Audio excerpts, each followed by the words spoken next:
Okay. Hello, I'm Cynthia Shundle. I serve as co-chair of the Social Work Advisory Committee of the Kansas Behavioral Sciences Regulatory Board.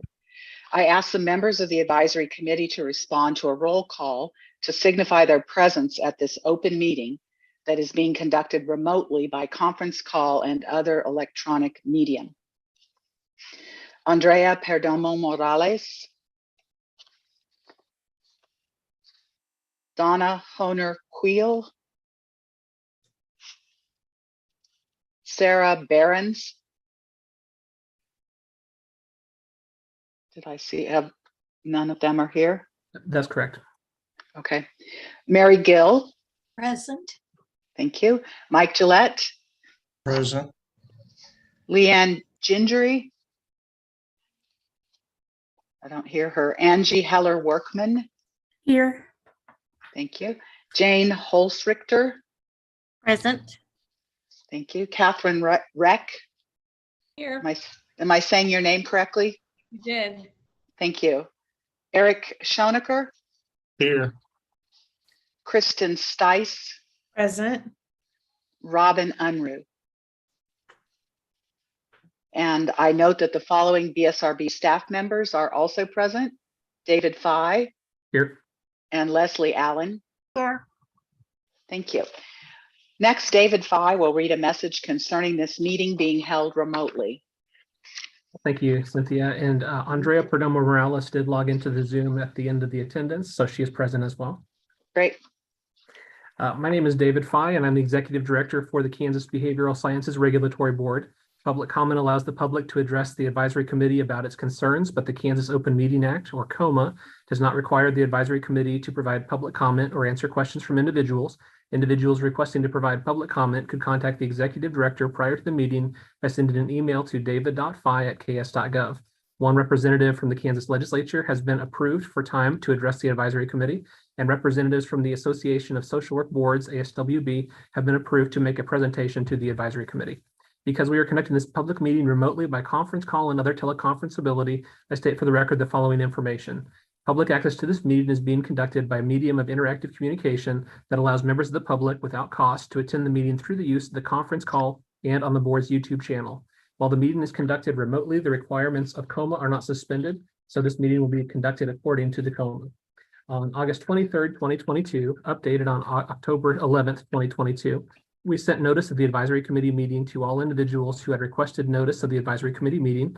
The notice was also posted on the board's website, ksbsrb.ks.gov. You may obtain a copy of the notice at that website.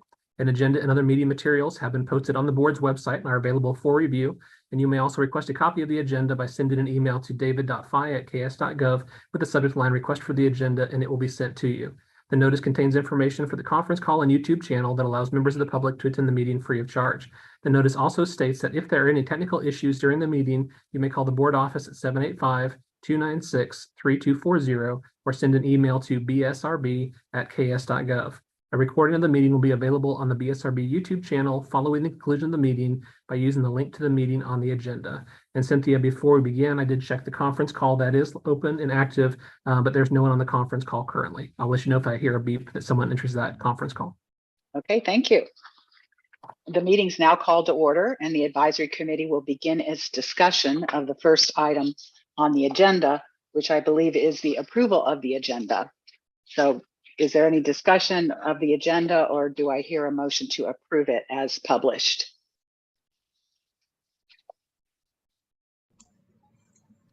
Anyone? So moved, Mike. Thank you. Second? This is Jane Holzrichter. I second. Thank you. All in favor? Aye. Raise your hand. Any opposed? Thank you. The motion passes. So moving on to our public comment section, we have a discussion on communication related to the release of demographic information for social work examination pass rates. And Representative Ruiz is here to address that issue. Would you like to have the floor? Yes, thank you so much. Thank you for allowing me to address this body. I am a current practicing LSCSW as well as a state representative.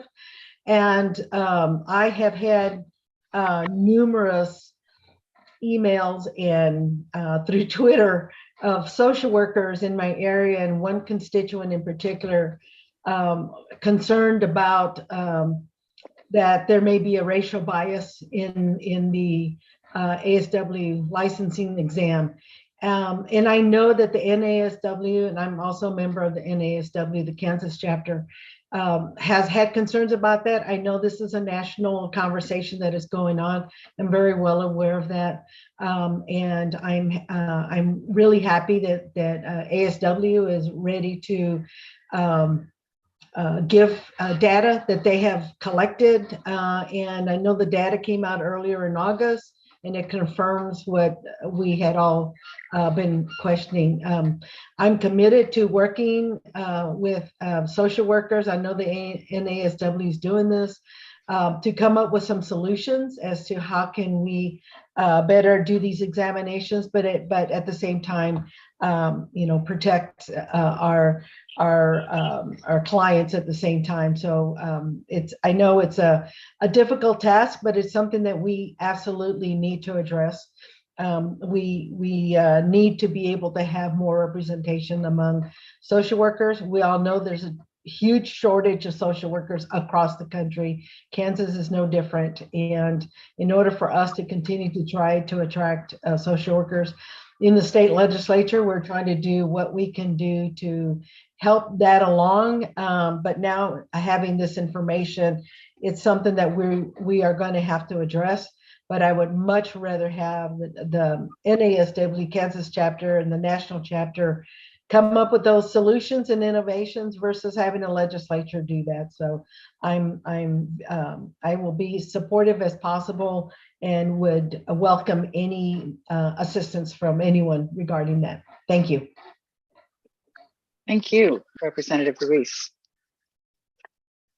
Now we have a presentation on the release of the exam pass rate information that you were just referencing by a representative from ASWB, including Dr. Stacy Hardy Chandler, who's Chief Executive Officer for ASWB, Dale Atkinson, who is Legal Counsel for ASWB, Jennifer Henkel, Senior Director of Member Engagement and Regulatory Services, and Kara Sanner, Regulatory Support Services Program Manager for ASWB. So I don't know how you plan to structure your presentation, but Dr. Hardy Chandler, would you like to begin? I would. Thank you very much. I really appreciate this invitation to be here and to have this conversation directly. We know that there have been conversations about us without us. So the invitation to come here and to speak on this topic directly is something that we certainly appreciate. So I do want to go through some information directly. There are probably a number of questions that are incorporated in this presentation. We'll certainly allow information at the end if your agenda allows, but I do believe that if we can make it through this presentation, at least some key questions, some common questions that we've been receiving will be answered. So I'll jump right in. I do want to reinforce what ASWB is, because I think that isn't completely clear in all spheres. We provide support and services to the social work regulatory community. And so let me pause there and just say that we have 64 members, the 50 states, the District of Columbia, Canada, and territories. And those are the people that we're providing supportive services to, an array of services, one of which is the licensure examinations. The other thing is to emphasize that we support them in advancing safe, competent, and ethical practices to strengthen public protection. And just wanting to reinforce there that the public is all of us. It's certainly our clients, but it's also our colleagues as well. One of the things that's inherent to our mission that isn't elevated as much, but is certainly core to why there is regulation in the first place, is accountability. The ability to be accountable for what we do, what our decisions are. And that's a piece that I think the exam information definitely addresses. I do want to echo the representative's concerns about how we can collaborate together. And I think as we go through this information, one thing is certainly having the accurate information. So I hope with the brief time that we have together today, that I get to cover a couple of things. The first is accurate information about the exam development process. I think that there's some myths out there, including extensive anti-bias measures that are incorporated in how the test is developed. And as a representative indicated, ASWB's upstream solution-focused approach to collaborating across the profession on addressing disparate outcomes. And we certainly should be concerned about the outcomes, but here let me make another very important statement. The instrument is telling us what the outcomes are. They're not one and the same. So the outcomes, the disparate outcomes, we should all be concerned about those. The instrument that is telling us, that is alerting us to these concerns, that is a separate thing, and I'll go through that a little bit. But just to remind you, and maybe to educate some others, that licensure is not exclusively the exam. It's one of a sort of trifecta of things, including education, including supervised experience and moral character, and all of those factor into licensing decisions. So moving forward, why an exam? Necessary for public protection in the sense of having something that is objective, it's an essential component of licensing decisions, as well as being legally defensible. And I would also add morally defensible. Some of the, a good example that some seem to connect well with is like I have to use a Virginia example since I'm coming to you from Virginia, but like a Virginia exam, there are certainly people who may be able to drive well or not well, but most jurisdictions say, let's take a test on the basic information that's needed to be a good driver. Does it guarantee that forever? No, but in terms of entering into being a licensed driver, all of our jurisdictions have some sort of mechanism for that. And it's a simple parallel. It's also defensible in terms of meeting industry standard. And I'm going to turn it over to my colleague, Dale Anderson, who is part of our legal side, just to talk about that a little bit. Dale? Sure, and thank you, Stacy, and thank you to the Kansas board.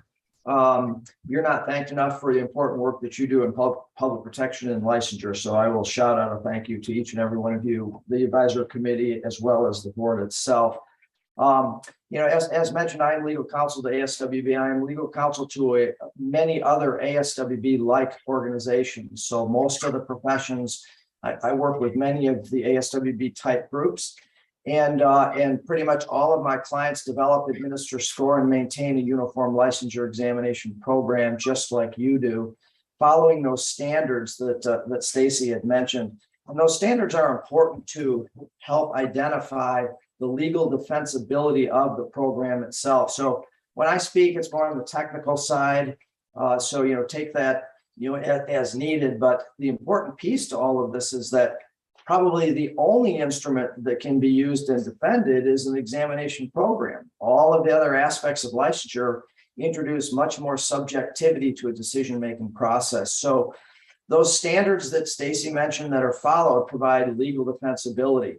And that legal defensibility protects the member boards of ASWB, which, by the way, as a quick reminder, you are a member board of ASWB, or your board is. And so while this is maybe a subcommittee of the board itself, ASWB is comprised of the regulatory boards that license social workers that carry out the intent of the legislation. So it's important to know that in the event of a challenge, ASWB can defend the program because of the process that you're about to hear about from Stacy, and that should give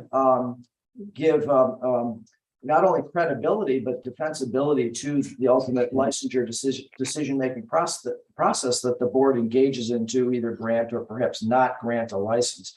So a couple of points just add quickly, and I know Stacy will cover most of these, but I'm going to just set the stage for them. Is not only is it defensible in that it's reliable and valid, it's a uniform process. And so everyone experiences the same thing when they do take that examination. and have an appropriate opportunity to demonstrate that entry-level competence. The exam is, as I mentioned, defended on behalf of the member boards. You are the member board. And it is a criterion referenced instrument, meaning that it demonstrates competence. It is not based on a curve or anything else. So everyone could pass, everyone could fail. It depends on those that are able to actually demonstrate that competence when they sit for the examination. And so if you'll at least keep some of those technical sides in mind, and I'm happy to answer any questions that anybody has, but the whole psychometrics of an exam program is part of the basis, is why these exams are used by all the professions, because of their ability to not only demonstrate competence for purposes of public protection, but can be defended in the event of a challenge.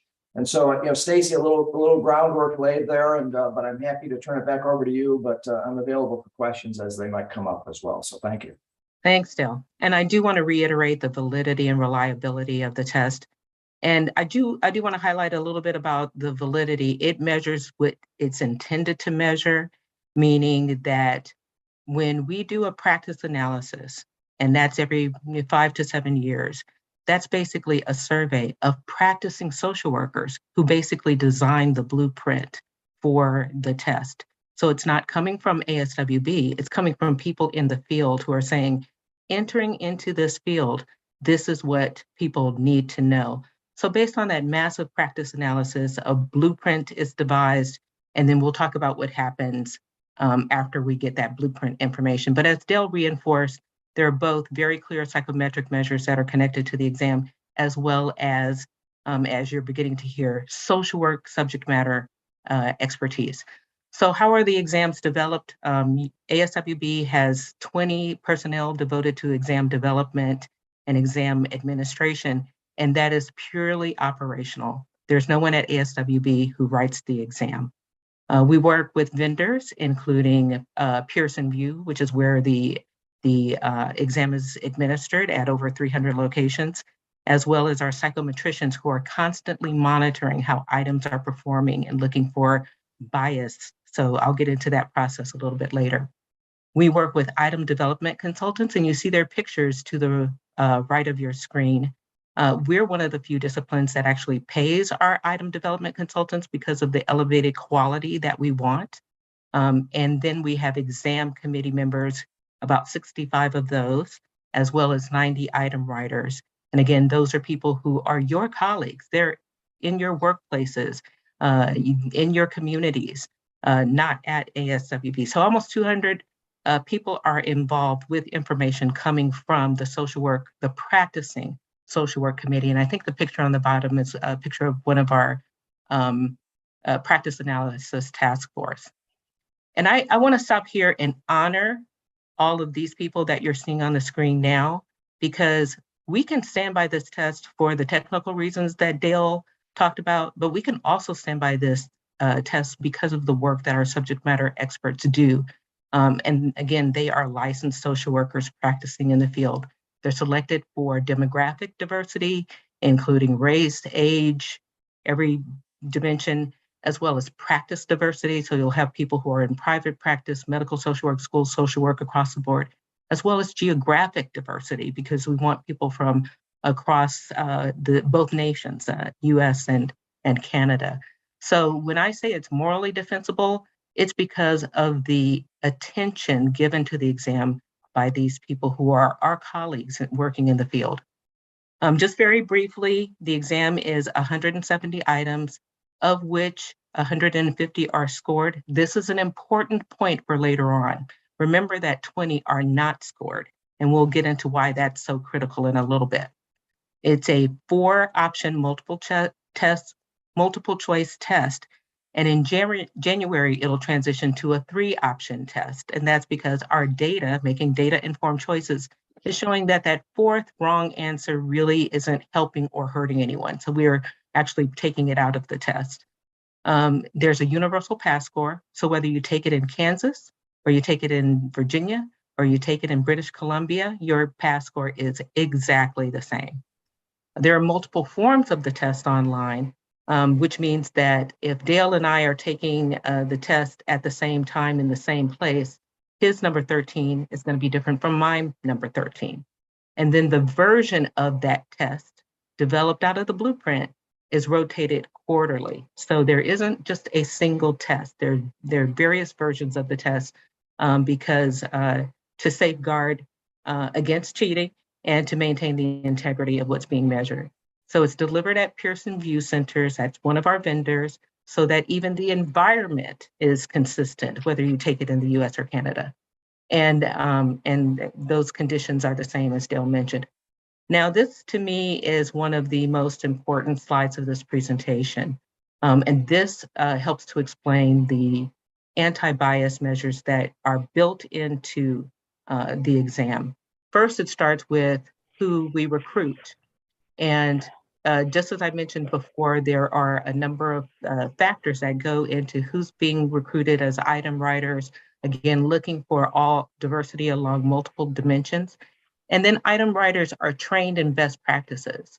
What does that mean? They're trained to look out for microaggressions. They're trained to write in the clearest possible language. I think the reading level, the exam was assessed at a reading level of about 10th grade. This is not a reading comprehension test. We want to learn about application.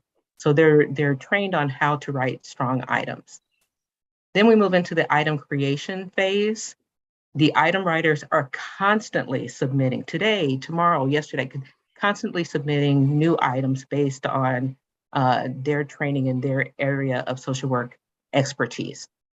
Then those items go to the first line of defense. Remember those 7 people I showed you earlier? The item development consultants review all of those items independently and they make a decision. It doesn't go onto the test, right? It either goes back for revision to the item writer, or it goes on to ASWB's exam committee.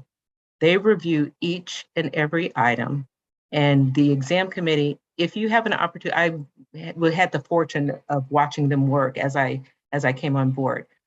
The way the exam committee functions, and it's multiple committees for each level of the exam, is one of the healthiest processes I've ever seen. Ego is left at the door. Their intention and focus is on every single item, how it's worded, looking for fairness, basically, and is it tapping into critical thinking that is applied. So when they review each and every one of those items that are submitted, the item can go in 3 directions. It can either be returned again for revision, or it can be denied, or it could be accepted, right?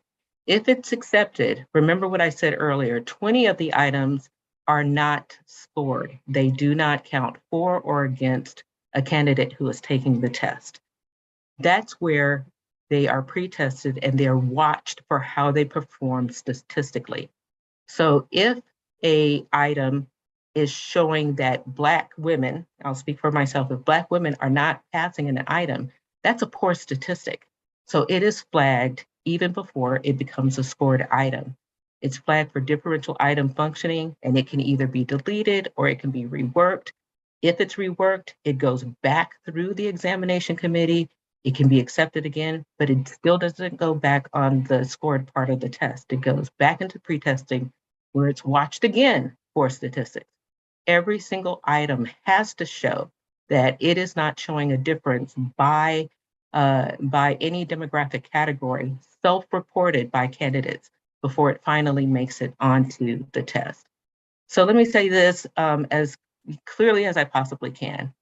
You would be hard-pressed to find any degree-conferring institution that puts its assessment measures, whether it's a portfolio or an essay question or some other exam, through this level of rigor.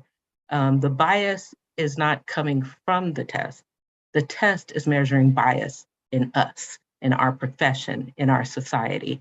And so one of the examples I like to give, and this is a little bit of a personal one, I was watching an interview of Misty Copeland. She's a Black ballerina, and she was asked, why aren't there more ballerinas of color? We're trying to get them into the auditions, and we try to tell them the auditions are coming up and all of this stuff. And I'm paraphrasing. She said, Don't ask at the audition, get them in schools, get them further back in the process. We understand as social workers that our clients don't drop out of the sky into our offices. We know they have histories. As a matter of fact, core to social work training is doing a psychosocial assessment because we know that they have experiences and things that have happened to them that lead up to this moment on this day. We know that that's the case for societies as well, for communities as well. And it is the case for our colleagues who are Black, Indigenous, people of color. And it shows up in the outcomes. The test reveals the outcomes of what we know is a part of our society.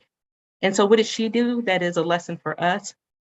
She created a school. And so I think that while this is, the outcomes are incredibly discouraging, it is a call to action for all of us to look at some of these upstream factors that impact performance long before people come to the exam process in the 2 to 6 years that they're in school, at least, and certainly in the time and the generations before that, when there's exposure to historical racial trauma, marginalization, oppression. So I think that just to reinforce what Dale said earlier, licensure decisions are multifaceted. Take into consideration education. There is something called academic freedom. So we know that a person's experience in one educational setting can be vastly different from their experience in another educational setting. As far as experience, for example, for the clinical licensure exam, I had the great benefit of having a very diligent supervisor who challenged me to think critically and look at my cases 360 degrees. I think if we're honest, if we're truly honest, we know that there are some people who are supervising candidates and are merely signing off on hours and everything in between. And certainly moral character is can be subjective.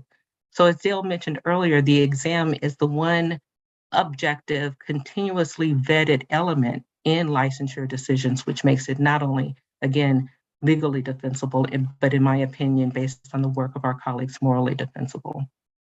So moving from there, what is ASWB doing?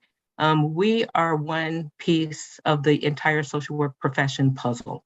We cover regulation. We don't cover schools, we don't cover practice, but we want to work along with those who do, because it's our position that an institutional and systemic problem requires an institutional and systemic response. We're happy to set up avenues for voices to contribute to upstream solutions. One of the things that we've created is the Social Work Workforce Coalition. That coalition brings together members of NASW, members of CSWE, members of Indigenous groups, a number of groups in order to guide the next practice analysis, what future testing looks like. There's a couple of meetings that have happened already. It's a very new group, and we're looking to how that group evolves. I mentioned the practice analysis before. Again, that happens every 5 to 7 years. There have been a total of, I believe, 8 practice analyses over the course of ASWB's history. The next one is going to be coming up in 2024. But given what we know now, we want to expand that. We want to make very positive and proactive efforts to get as many social work voices as possible participating in the social work census, so that we are creating a blueprint for the next assessment that reflects an even broader landscape of social work practice.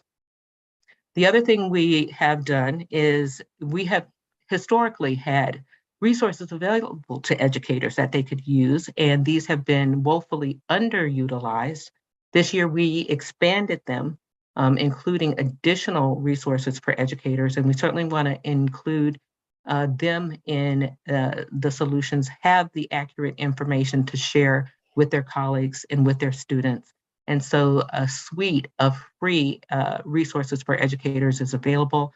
I hope and want to encourage each of you, if you are an educator or know an educator, to make use of those resources, to contribute to the evolution of those resources, again, so people can have exposure earlier on. We certainly can't, we just want them to have the accurate information about the test. The other thing is we will be hosting community conversations. I heard a willingness to participate in the solution, and we are taking the lead in hosting these conversations that are going to give opportunities for a variety of organizations and regions to talk about what the future of competency measurement should look like. Excuse me. We certainly don't want to do any kind of knee-jerk reaction that gets us in a situation where we're seeing the same outcomes, but with a different instrument.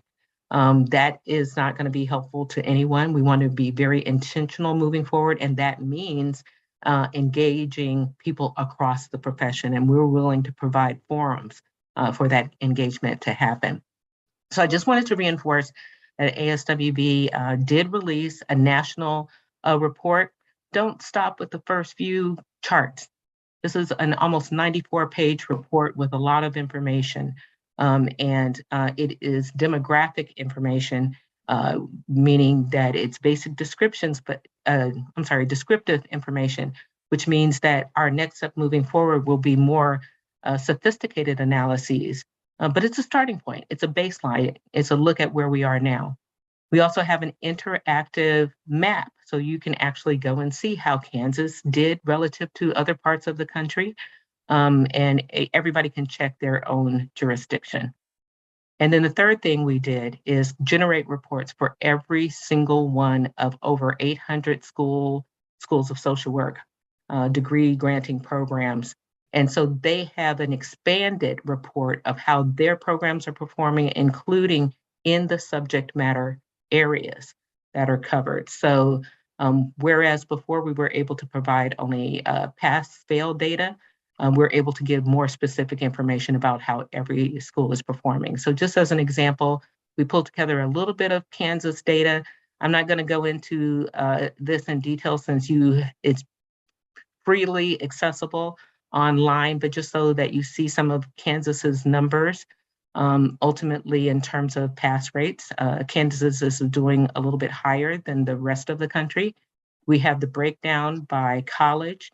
And again, this is not to call out any college or anything like that, but just to highlight that that specific information by pass rate is available. I think this is a little bit of an interesting thing here for the master's test at Kansas State University. Ultimately, 100% of their 19 people pass. But again, you want to look at the pass rate as well as the numbers. And in some cases, when we talk about doing future research, we want to look at, are the people who are graduating even making it to the test? Are they being told about the test? And we have some questions about that. So you can look at state data. Let me just quickly address some common questions. Why is the disaggregated data being published now? My recollection of being in an agency is if you go into the records room, if you were to pull out information about 10 years of records for the clients in any particular agency, that would take some time and effort. So when the board of directors voted to publish this data in November 2021, they voted not only to publish this data, they voted to invest in the resources to analyze the data and to pull it together in those report forms that are now accessible. A tremendous undertaking. So the idea that 10 years worth of data was just available and all we had to do is push the button is not correct, but it was a tremendous effort on the part of our psychometricians and a groundbreaking step for our board of directors. What are the exam ramifications on the social work profession? I think we have to be very, very careful for the long-term implications of our decisions. Social work struggles with its identity as a profession. And so when we start to dilute some of the things that align with the profession, it just raises some longer-term concerns. So we have to be thoughtful about the steps that we take. I think there are implications far beyond the test itself. Will the test be translated into other languages? This is a very common question that comes to us. As you can see, it's not a single test that you can kind of run through Google Translate and get an equal version. Those of you who speak multiple languages know that translation of the words doesn't necessarily equate to translation of the meaning. And with items coming in all the time and being reworked, it's just a complicated process. So what we're doing is we're starting with our Canadian members who, as you may know, have both English and French by law as official languages. So we're trying to see how that might work out, get any lessons learned there, and see how we might move forward. What impact does all of this have on the multi-state compact efforts? Hopefully minimal. I think delay of the multi-state compact, I mentioned I'm here in Virginia. Virginia, District of Columbia, and Maryland are very closely located. There's a lot of commuting between those areas. It's something that would help in an area like that, or help with military social workers who must work across jurisdictions.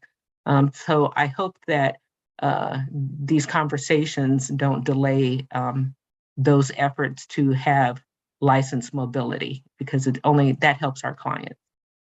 And what can a broader social work community do? Well, that's you. You can certainly encourage social workers and yourselves to participate in ASWB initiatives that are coming down the pike that we're developing in response to input that we're getting from people who are solution focused, and opportunities we're providing for conversations. Question the so-called facts. A lot of information is coming from places that are not connected to item writers. They're coming from places that are not based in understanding exam development or testing development or the rigors of regulation. So they're coming from some interesting places. So I would just ask that people question the sound bites they get from that critical thinking place. And also support future research. As I mentioned, this is descriptive data. This is just a baseline. It's a starting point. We're developing, again, based on what we're learning, our research agenda, so we can answer some questions. So one of the things you'll notice if you do the interactive map is that the gaps, the national gaps, are larger in the Southeast than they are in the Northwest. Same people, same test, different outcomes. They are also not universally disparities by schools. There are schools where racial disparities, mine being one of them, the one I went to, are either low or don't exist. What are those schools doing? We don't know the answers to this. People want to make assumptions, but we want to do the research to find out why is it that some schools are graduating people who are performing better on the licensing exam than other schools. And can we take what we learned from those schools and regions and give that information to other areas so that they have that information? But we need to learn what it is, not assume what it is. And certainly continue to use us as your member association. As Dale mentioned, you are our members, Kansas, and we are here for you. And I just want to just wrap up with thanking you for this time to share this information. I hope that everyone got an opportunity to learn one thing. There's certainly much more information to share and many more opportunities to have conversations about this. So thank you very much.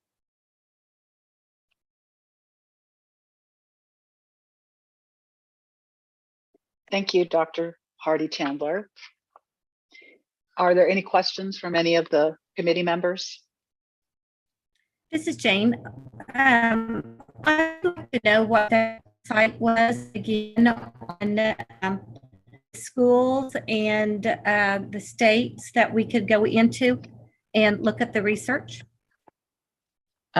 Jane, I think you broke up for me. So could you just repeat the first part? Were you asking for the location of the interactive map and school data? It was 100% online. When we published the data, we published all of that data. Anybody since August 5th can go and look up any of that. It's all online. Yes. Can you tell me, I was trying to look it up and I couldn't find it. Could you tell me the site again? How can I get there? So you can go to aswb.org and search our website. Or what I do actually is I look up contributing to the conversation, and it pops up even quicker for me. So either of those, if you get to the ASWB website, you'll get there. If you go to contributing to the conversation, you'll not only find that information, but you'll also find a way to just share your ideas. We know everybody can't come to a meeting or a Zoom call. We have a place on the website that's live 24 hours a day where people can say, well, here's my input, and just submit it that way. And all of it is read. We have staff, many of whom are here, who are reading that on an ongoing basis and monitoring themes and those kinds of things. Thank you. And I'm sorry, before we continue with any questions, I just wanted to see if Kara or Jennifer or Dale had anything else to add at this point. My colleagues, my esteemed colleagues. No? Okay. All right. Any other questions from committee members? And Cynthia, if it's okay with you, I'll just go ahead and ask a short question. Dr. Hardy Chandler, appreciate the information that you've shared today. I just wanted to touch base with you. You mentioned you appreciated being part of this conversation, and we really appreciate you sharing this information. We recently received a letter from the Council on Social Work Education that was making certain recommendations to the licensing boards of multiple states, I believe, but we received one for just the Kansas board. And in that letter, it had some recommendations. One of those talked about suspending the use of the ASWB exam until more of an analysis could be done, and also to consider graduation from a CSWB accredited social work education program, evidence of beginning competence to practice social work as a professional social worker. And there was a caveat that really wasn't including in the clinical level. That they mentioned the examination for the clinical level would still be something that they weren't addressing in that recommendation. But on those 2 points, as far as suspending the use of the exam or considering graduation from a CSWB accredited social work program, I just kind of wanted to see if you wanted to share any thoughts from ASWB on those 2 recommendations. So first of all, the exam is in regulation. So CSWE's recommendation to sort of ignore the regulation that has the exam in it for most jurisdiction, or one of the exams or multiple exams. I don't think that is viable for most boards to simply by law suspend that. The other thing, though, is that the analysis of the exam is ongoing. I mean, you just heard about it. So it's to stop it, to wait for an additional analysis. Historically, the exam is continuously analyzed and on an ongoing basis. So that is not something that we haven't been doing. So I believe that's an ill-informed recommendation in my view, and I'll let Dale speak to the legalities of suspending something that may be embedded in your regulations. The other thing about people being competent when they graduate, there is research on separating educational competency from practice competency. And so definitely I like to think that when I graduated with my MSW, I was competent as an MSW. I fulfilled all of the educational requirements to earn that degree. But then entering the field, this is where the test is valuable. People who have practiced, people who are licensed, who are having input on what is needed to enter the field. That's where this exam helps from a regulatory standpoint. Then, of course, once a degree is conferred, the educational institution's responsibility completely ends. That's where you, as regulators, conduct that is competent, that is ethical, that's what regulators are monitoring, not in the 2 to 6 years that someone may have been in school, but for the 20, 30, 40 years that they're practicing in the field. And so that's an important piece that their responsibility stops at graduation. It stops when the degree is conferred. But then in terms of what are the responsibilities to the public in honoring the public trust, that's where we as regulators come in and say, here's, like the driver's license, here's the core knowledge of the field to get started. And we are going to hold you responsible for continuing to maintain that competence throughout your decades, perhaps, of practice in the field. Dale, did you want to add to that first part? Sure. I'll add a bit, and thank you for the opportunity. The legislature has determined that there's an education component and an exam component as part of the licensure process. So I think your question, David, is running to, well, gee, do we need them both?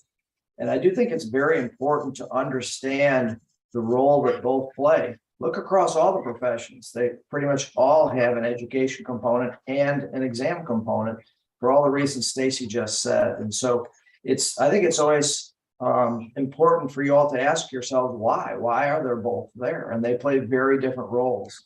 Licensure exams are competence-driven, developed and defended through the process you just heard.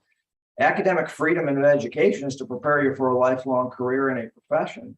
But that competence determiner, that licensing exam that's used in all the professions, is an important component to demonstrate that competence that is not necessarily established through the academic career that is had. And so understanding those differences, but circling back now to Stacy's question, can you just ignore an exam requirement if it's set in law?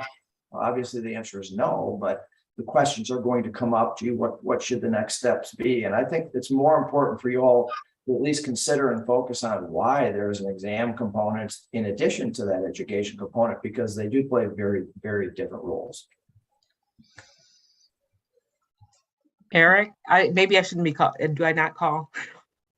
I just saw your hand was up for a bit. Did someone have a question? No? I actually had a question. Okay. And it kind of references what Mr. Atkinson said, but Dr. Harvey Chandler, how does the ASWB exam stack up against the other licensure exams like the EPPP or the NCE? Are they seeing similar outcomes? Because I'm not hearing the same from other regulatory bodies that they're getting rid of their exam. So other regulatory bodies have not released this level of disaggregated information like we have. And let me tell you, it is not for the faint of heart. You will be targeted. And I can see that there's many of them are watching us and seeing how things go. But some are struggling, like pharmacy is struggling with even collecting demographic data. So I would say that we're doing something pretty groundbreaking, something in line with our values as social workers, that's saying, let's look at where we are in order to figure out where we're going. We have to know where we are in order to see progress. And I believe the exam can hold us accountable to making that progress across the profession. It is not the purview of one segment of the field, it's the purview of the entire field. But can you imagine if we came together and we used social work to heal social work and we saw those lines come together like they're doing in some places? And again, this is not uniform. What is happening in some regions is very different than what's happening in others. What's happening in some schools is different, but we don't know the details of why, and that's why we need to ask more research before making assumptions. And Eric, this is Dale, if I could just quickly add to that too, is remember that the demographic disclosures are voluntary and they're not validated. And so there's always that hesitation about how would someone associate themselves to those questions or not answer them at all. And I'm not suggesting that it creates any invalid results drawn from it, but we do have to keep that in mind as well when you ask that question. And other groups, I think, are asking themselves that same question about the validity of the data based upon voluntary disclosure.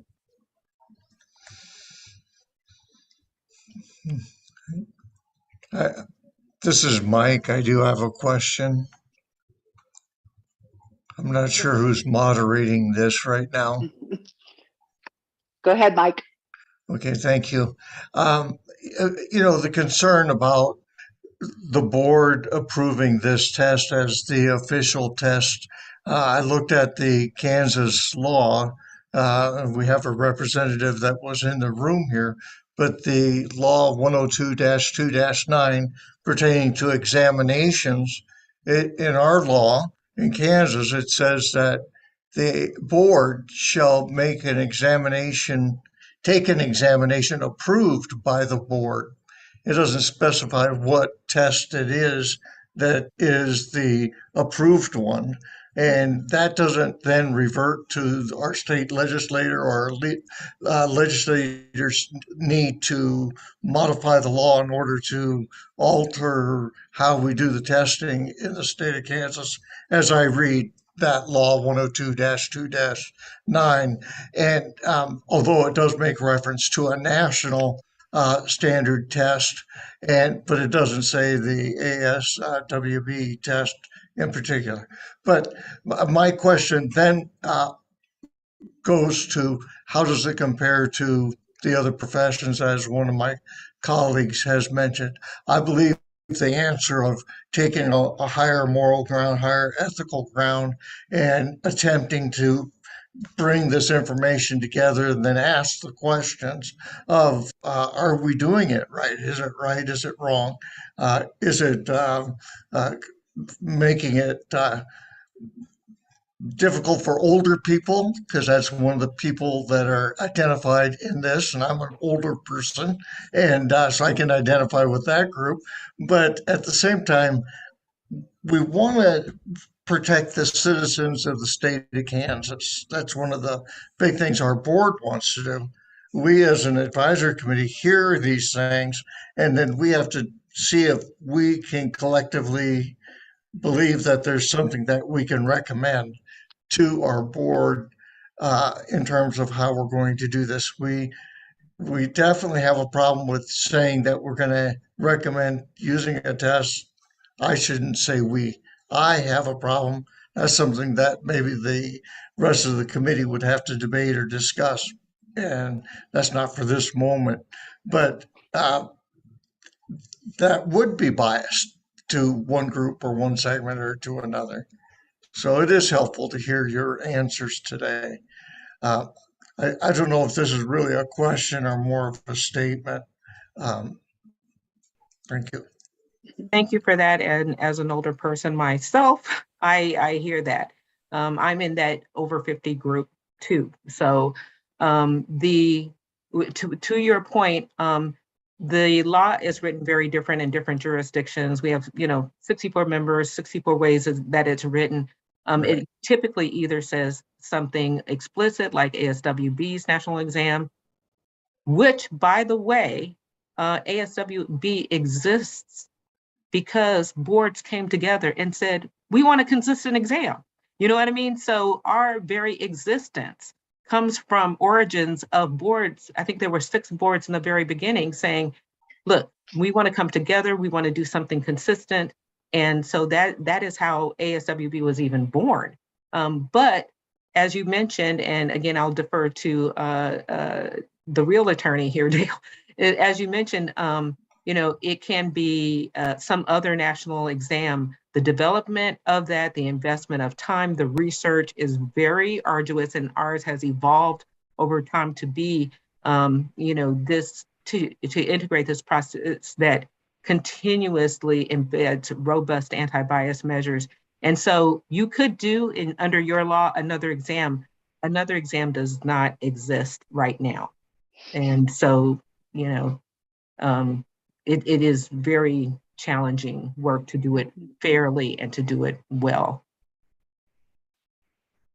And And Mike, I will only add to that about the uniformity, a big basis for the existence of ASWB-like groups, which, by the way, it's really your exam. It's the member board's exam.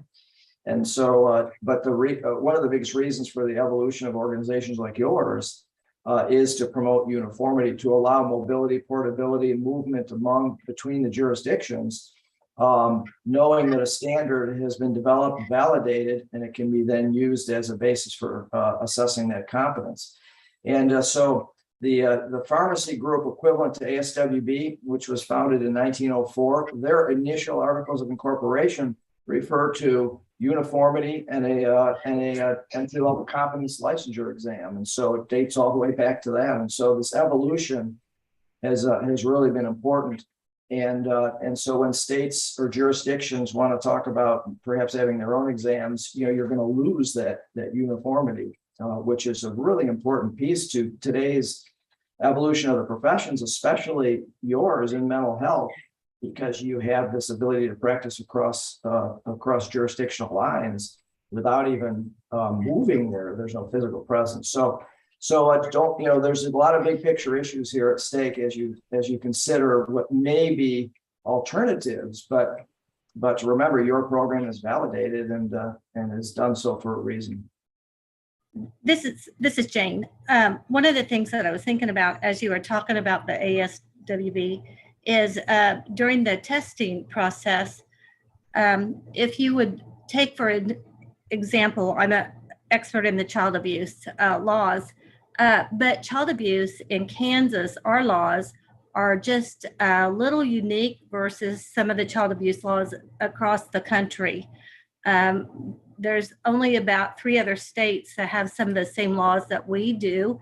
And so when it comes to a national standardized testing, if we would look at the child abuse laws, that can be one of the areas in the discipline in testing that can trip up social workers in taking that test. And I don't know if there's any way in the future, in looking at a test like that, when individuals from Kansas take the test, if those questions can be looked at as the questions that can be waived. So that when somebody from Kansas is taking that test and that they possibly do not score correctly, if those are looked at. Because there are things like that. And that's one of the reasons I do not always support the standardized testing, because we do have biases with So I am so glad you answered that question, because this is one of the things that I think trips a lot of people up. It is completely entry level. So specialization, like specific state laws, things you might know 5 years into your career, those are not for this test. It's for entry-level bachelor's, the day one you walked into the agency, master's, or the day one you start as an LCSW. So a lot of the specialized stuff, this is entry to practice test, not specialization. And I think that's an important distinction. The other thing is, if those things do come up, you saw that process, and I certainly invite people to apply to be a part of those exam committees. And, the more diversity we have, the more we can, catch those things, and through the subject matter experts, and certainly if they come up in statistics too, because theoretically a very specific to Kansas question would probably show the diff and be kicked out somehow, because it would be so specific to a particular region. But again, remembering that entry to practice level stuff, this is not mastery. This is not extensive expertise or veterans in the field. This is what would you need to know on day one working as a practitioner at any of those levels. So I appreciate that question, because that helps to clarify for something. And again, people ask that question about working with certain populations, Right. urban versus rural. The questions are very much set up about like critical thinking, as opposed to recollection of a law, right? Which should be the social worker's next step in this circumstance, that kind of thing. And Jane, if I could add to that too, is there will never be an examinee tripped up by a question using your example. It won't happen because they're not on the exam. And so, many professions not only have an entry-level competence exam, but they have a jurisprudence exam in addition to that would cover something like that would be Kansas specific. So it would not come up, and no one is getting tripped up on a nuance like you had mentioned, based upon a performance, a demonstration of entry-level competence. That does not happen on the ASWB exams. Okay, I think we're over our allotted time. Any last questions? The representative has her hand up. Yes. Oh, Representative Reese, please. Did you have a question? Representative Ruiz, you're muted. There she is. Yes, Sorry, I didn't know if I was allowed to ask any questions. certainly. Thank you. Thank you, Dr. Hardy Chandler, that you gave a really good presentation. I haven't gone on to the website, so I don't know if there's a data, like summary kind of data, or do we does a person have to just kind of look at everything and come up with a conclusion? And then the second question is, how are the, I don't know who sets the cost to retake tests. One of my constituents said that she's tried to take the test 6 times. That's a lot. So I don't know if we know what the average is of people having to retake the test, and who sets the cost of those, of the tests. So to answer your first question, the first big gigantic report is a national report. So it's all summarized according to the clinical exam, the master's exam, that kind of thing. However, with the interactive map, you can see information broken down for Kansas. And then when you go on to the school site, you can look at each of those Kansas schools. And that's what I pulled up into the thing. So it's not summarized, but if you have any trouble navigating the website, we will help you. We will get whatever information we have. Now, again, this is baseline descriptive information. There are additional questions that we want to ask, like we have not done the more sophisticated research on how many times people are taking the test and where those numbers are happening. Are they happening in some areas versus others? I will say that in the Model Practice Act, we recommend that a person take it 3 times and then do something different from what they did before, like engage in some testing group or, a study group. We know everybody can't afford to do some sort of testing boot camp, but get mentoring, or we want people to pause and not do the same thing. So we've set the limit at 3. In some jurisdictions, I don't believe, and so please don't quote me on this, I don't believe this is the case in any of the US jurisdictions, but in at least one jurisdiction I know of, it's 3 and it's done. It's 3 and you can't continue. In other jurisdictions, you can continue, but again, the recommendation is after 3, the board should not, do anything that will help the people, help people answer the exam, but what is it that they need to overcome? And for some people, it may be the test anxiety, it may be other factors, but look at what's keeping you there and then register for that 4th time if you need to. So we're hoping that people aren't just repeatedly taking the test, but they're actually also thinking about what might be some of the things, because remember, some of us come to the test with different barriers than others. And I will say that, for example, we're starting, we're asking new questions now that we have information, right? So we're asking people starting 2022, did your school mention that there would be a licensing exam? 47% of 2022 registrants are saying their school never mentioned a licensing exam. Where is that happening? What's happening in the other 53? Is that geographically different? I mean, those are questions we have that we don't currently have the answers to. There are anecdotal indications that places where the licensing exam is normalized and embedded in the curriculum may be different from when people are not even told about the license, which may be different from when people are actually given misinformation about licensure and the exam. So we're wanting to set up that research as well. So thank you for that question. And if you need any help getting information, Representative, we will get that to you and help you. Fantastic. Thank you so much. And to this is Dale again, to the representative's question too about the exam fees are set by the membership. So that's a really good question, that it's in the bylaws. And so exam fees don't change until the membership gets together and votes on whether it should change. And you all have one of the lowest exam fees of all the clients that I represent, just to at least try to put that into perspective. That doesn't solve the issue, but at least know that that's the case. And I will just add very quickly that, for example, Oregon took this data to their representatives and said, here's why we need to target and allocate funding to cover candidates' exam fees. So that's how they're using the data to actually get some funding allocated, starting with historically marginalized groups that have not historically. Now, is that a full solution? No, but is it a great step in the right direction, and how this information can be used for good? Absolutely.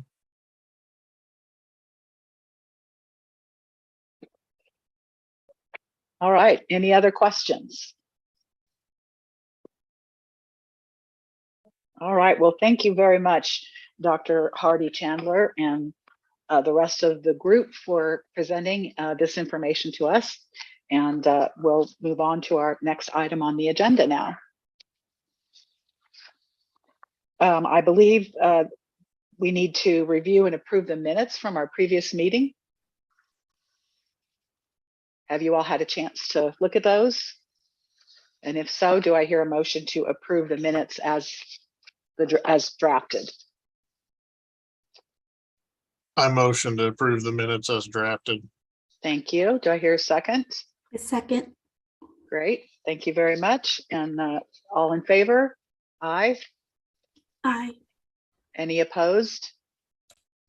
Okay, the motion passes. Thank you. All right, we move on to the executive director's report. David? Thank you, Cynthia. And I know we had some guest speakers. If you guys would like to log off, you're welcome to do so. Or if you're welcome to stay and hear the rest of the meeting, either way is fine. We are broadcasting on the YouTube channel, so you can also listen while not being part of the Zoom if you would like to do so. And I did want to let you know, Cynthia, during the presentation, Sarah Behrens did join the meeting, as did Robin Unruh, so they have also joined the meeting as well. Great. And I'll provide a few updates in terms of some board activity. So first, we are still under a lot of some of the governor's direction related to the pandemic in regards to spacing and state office buildings. And so we're going to continue to have advisory committee meetings by Zoom for at least right now. And if we learn about flexibilities in the future, we can have a conversation about options moving forward. Second, every state agency is required to submit a budget. So the budget for the Bsrb was submitted on September 15th. Per the statutory deadline, and that included a budget of revised expenditures for the current fiscal year, which is fiscal year 2023, as well as estimated costs and expenditures for fiscal year 2024 and 2025. Leslie Allen and I have also been making presentations to groups of social work students. So on the topic of outreach, I want to let you know that we have been speaking to groups of students and talking to them about licensing items, discipline, and then also making them aware of resources on the Bsrb website. In terms of some updates from the last board meeting, the last full board meeting was on September 12th, 2022. And the board heard presentations from a few different presenters. One of them was from a company called CE Broker, which provided some information on an alternative method for handling audits of continuing education. So if you are interested in seeing some of the information that was presented, feel free to go back and take a look at the board meeting from September 12th. The board did not discuss that or make a recommendation, but they were presented with some information.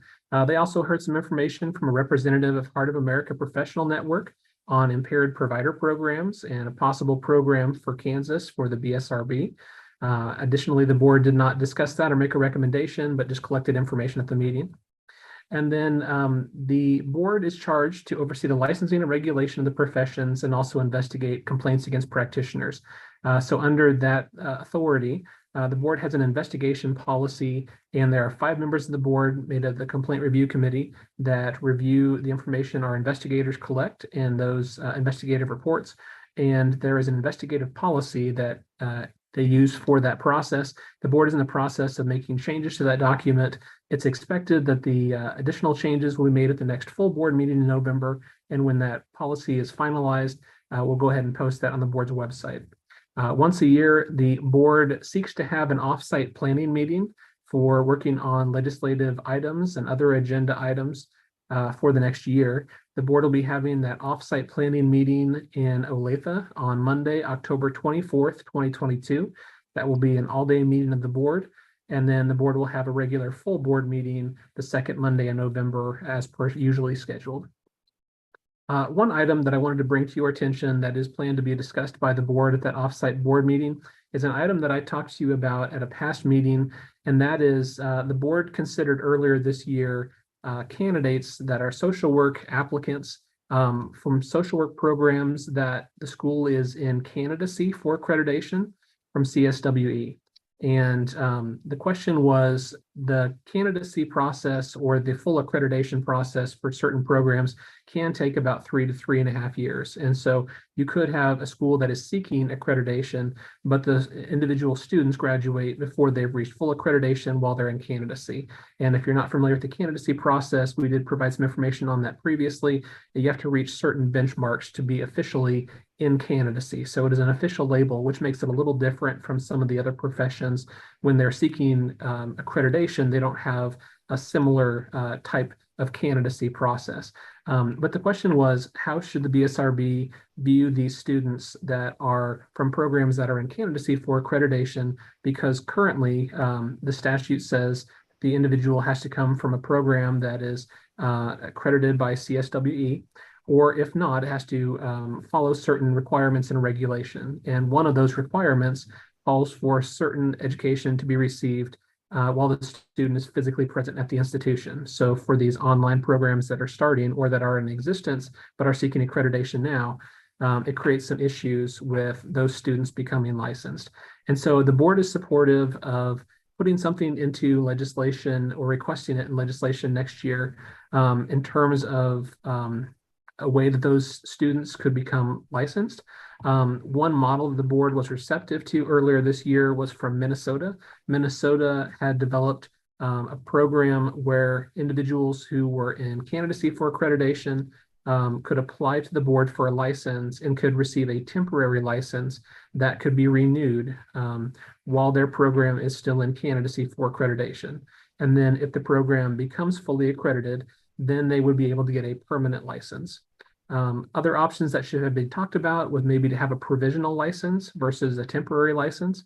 As I have researched this topic, it seems that the concept of a temporary license, at least in terms of what I have heard of payment for services and insurance companies recognizing those individuals who hold a temporary license, the temporary license is much more recognizable than a provisional license, so that may affect reimbursements or things like that. So I just kind of wanted to bring it to you. I know the board will be discussing it in about a week here, but I wanted to run these ideas by you. I talked to you about them earlier, just to get a quick thought to see if there was consensus on temporary versus provisional. There was one other model that I saw when I was investigating other states. There is a model in other states where if you come from a school that is in candidacy for accreditation, they will grant a permanent license. However, if your school does not become accredited, they will withdraw your permanent license. And that model seems a bit problematic to me. So I believe probably the method that would be better for the board to pursue at this point would be to instead have a temporary license while someone is in candidacy for accreditation, and then have the option to make a permanent license. But I wanted to take a second and see if you had thoughts on that before the board discusses that on the 24th. David, is that for bachelor's, master's, what level? I believe that would be for any of the programs for the social work profession that are officially in candidacy for accreditation. I think the one that had come before the board where we had some graduates that came in that fell into this category was a master's program. But I think the idea would be is that CSWE had an accreditation process that had candidacy. This would be for any of the levels of licensure if their program was in candidacy for accreditation.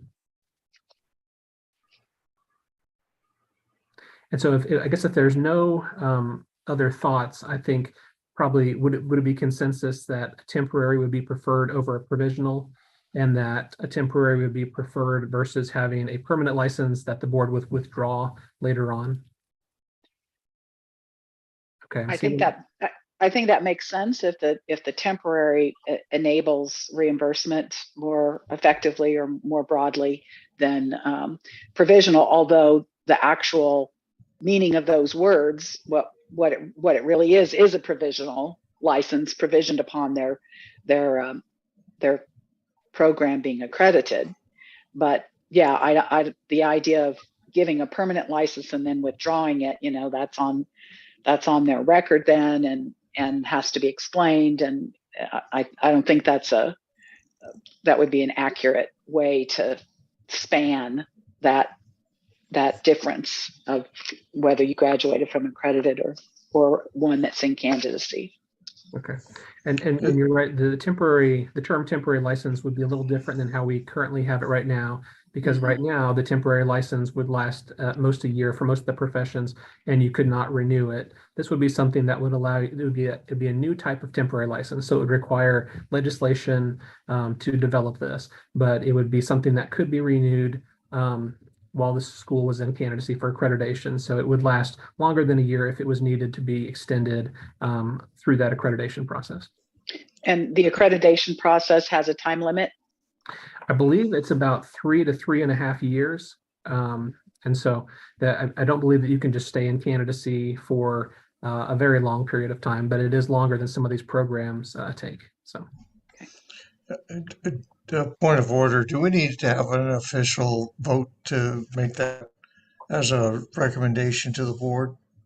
I think that would be fine. I was going We to can check do that. and see if there was consensus, but a vote would be a lot cleaner too. So. I Yeah. have a question though. I would I have a say question. also move and then would be able to discuss it.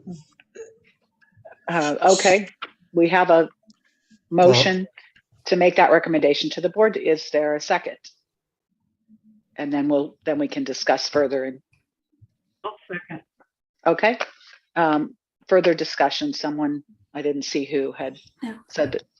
Angela, So- okay, go ahead. So now with the temporary license, my understanding is if they're getting their master's, they still would have supervision to sign off on,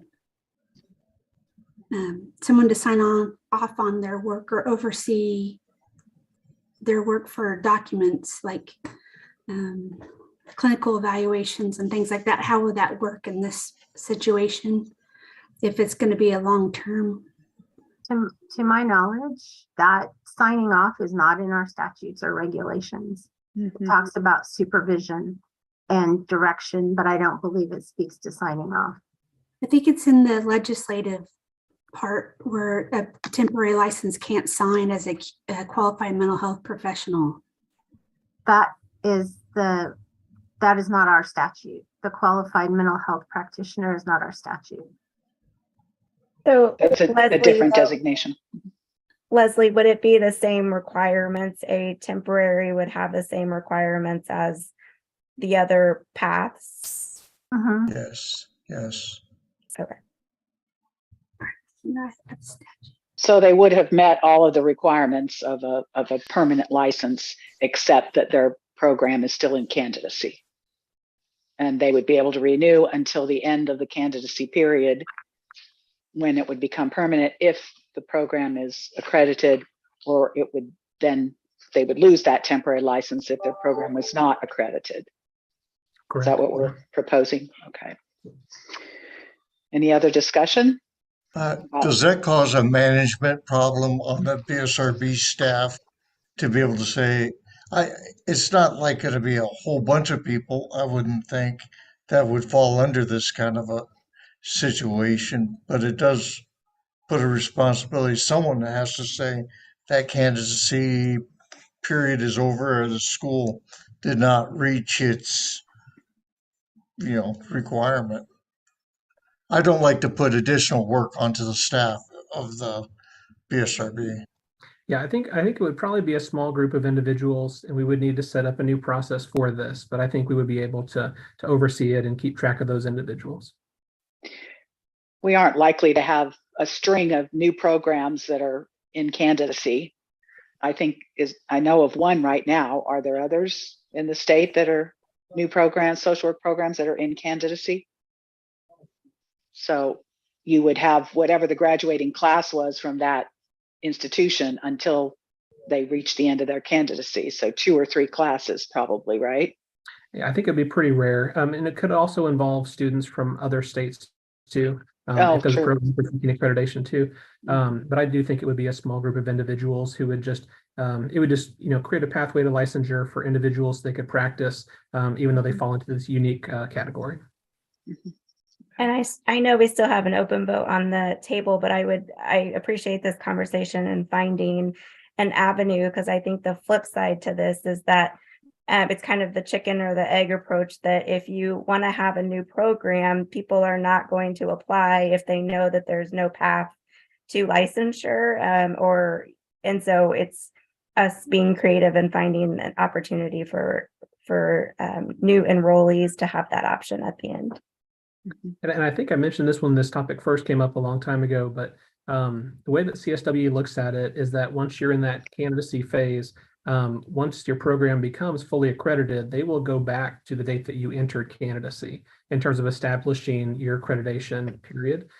So they will backdate it. The issue is, though, that due to the length of the accreditation, you're going to have some students go through the program before they've reached the end of the candidacy phase, which is going to be creating some issues for a year or two from some of these candidates. Mhm. Well, anything that enables us to grow the social work workforce, I think, is definitely to the benefit of the public. So we have a motion on the table. Is there any further discussion? If not, all in favor, aye. Aye. Aye. All opposed? Nay? Okay, motion passes. Thank All right. you. Thank you, and I apologize about that, as kind of a late addition to the order of things. This did come up through some of the conversations late last week when we were taking the preparations for the agenda for the offsite board meeting. But I just have a couple more updates in terms of some legislative items. One is that on October 18th, which is tomorrow, I'll be at the Joint Committee on Administrative Rules and Regulations concerning some proposed regulations that we have posted. Most of them involve some legislation that has passed last year that involves supervision, but those are all posted on the board's website under proposed regulations. And there was an advertisement that went out to the Secretary of State's publication, the Kansas Register. There is going to be a public meeting to receive some additional comment on those proposed regulation changes. That will be on Tuesday, November 8th at the board office from 10 a.m. until 11 a.m. And there's also information in that notice about ways that we can receive comment on the proposed regulations by email as well. And then the last item I had, we had representatives here from ASWB. They did talk a little bit about some of the outreach methods they have used to talk about the exam pass rate data. I did attend a town hall meeting through ASWB with Andrea and Cynthia back on September 6, 2022, and they were able to get some information from different jurisdictions. And so we were collecting information during that time and have since that point, and there's some additional material in your packet of material on those issues that you heard about earlier, and those are on the agenda coming up. So with that, I'll go ahead and end my report and answer any questions. Any questions for David's report? Okay, hearing none, we'll move on to the old business. And the first item would be discussion on the draft language for the Social Work Multi-State Compact. I know that I attended a hearing that was, or a meeting that was hosted by NASW on the Multi-State Compact, and I believe we attended a similar one. Andrea, weren't you at that one? And David? They did a presentation during one of our last committee meetings. At the last committee meeting, right. Mm-hmm. So I think we began discussing it, but we didn't reach any conclusions. So I think I'm not sure what else we can do right now regarding making a recommendation. I think the issue about the exam it kind of throws a monkey wrench in that works, because that is a part of what they're proposing as the multi-state compact license, is that it would include the national exam. So wondering what thoughts the rest of you have about the multi-state compact. And Cynthia, I will throw in one comment at the very beginning. At the last time that the representatives were here at our last advisory committee meeting and provided a presentation, they mentioned that the language was out there in draft form, and it was open for comment. They didn't have an official end date at the time they presented the information. They did have a survey available on the website that did close, I want to say around September 16th or so. So that has been closed. I reached out to them to get an update to see if they were planning to release a second draft of the language.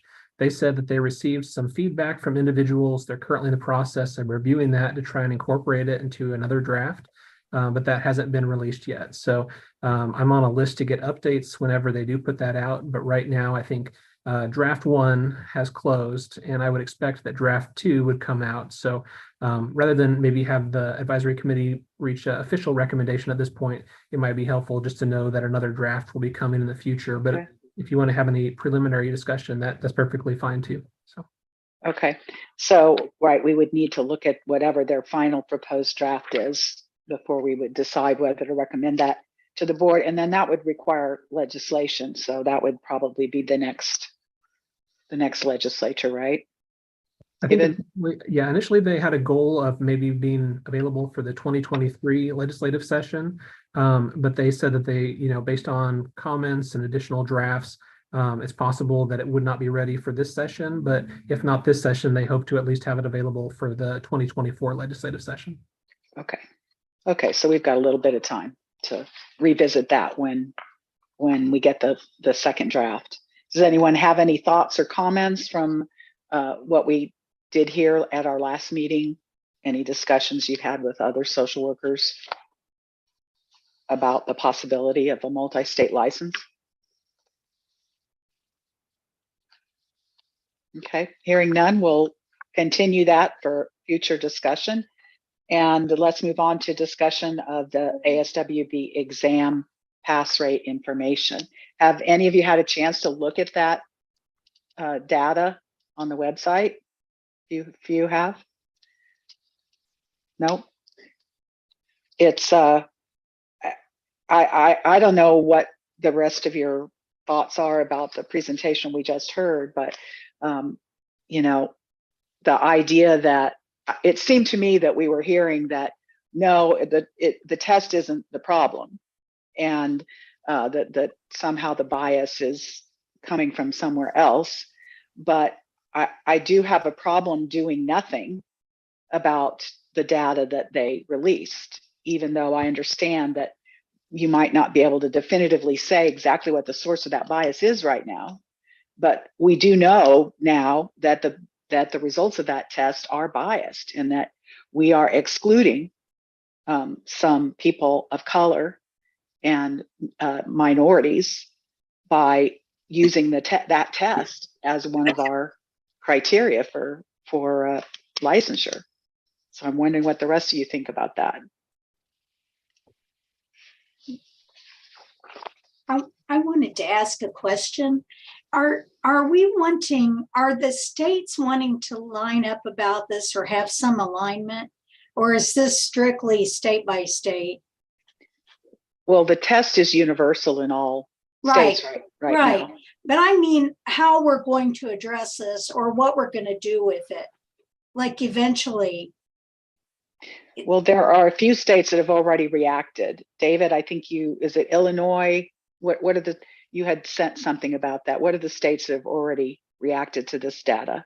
Right. So I reached out to representatives of ASWB because at the last advisory committee meeting, we heard information that perhaps some states were considering doing away with the examination. And so I reached out to them for more information on just the topics involving this. And in your packet of material, there is an email from Kara Sanner with ASWB that was on Tuesday, August 23rd. And she presented some information that Rhode Island had suspended until August 2025 the master's exam requirement for the clinical provisional license, and Illinois no longer requires the master's exam for the LSW, which regulates bachelor's and master's practice. And 3 states do not require the bachelor's exam for the bachelor's level, which is Louisiana, Nebraska, and New Jersey. However, in terms of sort of a movement of states to do away with requiring an examination, they weren't aware of a lot of states moving that direction, although I'm sure that a lot of states are having conversations similar to what we had. And I think that's kind of why I wanted to have individuals from ASWB have the opportunity to provide information to you about the examination and any actions that they're taking after that. You'll also see some additional material in your packet concerning there's a one-page handout from ASWB that's called Social Work Regulation in the United States and Canada, and it lists the different levels of license and the different ones that require examinations. There was an opinion article from a columnist or an individual from the New York Times. He's an associate professor at Columbia who was talking about some of the demographic information and standardized exams. We were looking at other standardized exams to see if this is an issue unique to the ASWB exam or if this is something that you see in other examinations. And you should see a copy of an exam that was put out by the National Education Association, NEA, and it looked at certain praxis information, and it showed groupings of demographic outcomes, and it showed groupings similar that you have, white candidates at one level, you have Hispanic individuals at certain levels, and then you have African-American individuals at a certain level. And there was also a link to standardized exam for, I think, the architect's exam. But one thing that I found, and one thing that I was informed of too, is, and you heard it today, not a lot of the individuals who are putting out the standardized exams have released demographic data in quite the way that, the ASWB report showed. So I think there is a lot of conversation. There's a lot of things that could be looked at. But I just want to make sure you all had resources. This is the last thing I'll touch on. In your packet of material, also in this grouping, there's a 2-page letter from the Council on Social Work Education that I referenced earlier in my question, that CSWE letter. And it urged licensing bodies to suspend the use of the ASWB exam until a thorough analysis could be completed, and consider graduation from a CSWB accredited social work education program evidence of beginning competence to practice social work as a professional social worker, with the exception of the clinical level. One thing that they talked about was the requirement of a standardized exam, and that is something that we do have in statute. We do have some language on that in regulation as well. The issue for us, if we wanted to consider a change, the statute is law, and so in order for there to be any kind of change, a bill would have to be passed. So asking us to suspend the use of that right now is not something we would be able to move forward unless a law was passed. So because if we did, we would be in violation of the law, and because it's a requirement of licensure, if we suspended use of the test, and that is a requirement to license social workers, it would essentially mean that we would be unable to license any social workers. So that's not something we could feasibly do. But I think I just wanted to make sure you had all these resources for your own review while you have these thoughts and have these conversations. So go ahead. No, I was just going to say, this is Jane. There's a part of me that's on the fence about suspending any licensing when it comes to health practice, because we are, behavioral health, just like our other health disciplines. And we would never want a nurse to be suspended with their license. I mean, there is a reason that there's a test taking factor here. So that part of it, I think we need to be cognitive of. We have to do due diligence when we put people on the street in, safety, and the same thing when we're doing practice. I just think there may be something that we need to do to really look at this and to improve the way we're going about it. So whether it's at the supervision level or whether it's, enhancing our test through our state, or going with the ASWB and putting pressure on them to look at what they're doing and just making it better.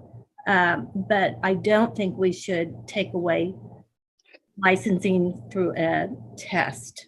I do feel like that we have to hold accountability and liability at the levels to honor our degrees, because people go through college and they slide through college. We know even our medical, they don't get through with straight A's. And, but yet they practice on us every day through surgery and everything else. We need people to be at their best. And just getting a 4-year degree is not just being at your best all the time. So, I'm really torn. I did not buy into just passing a test at ASWB,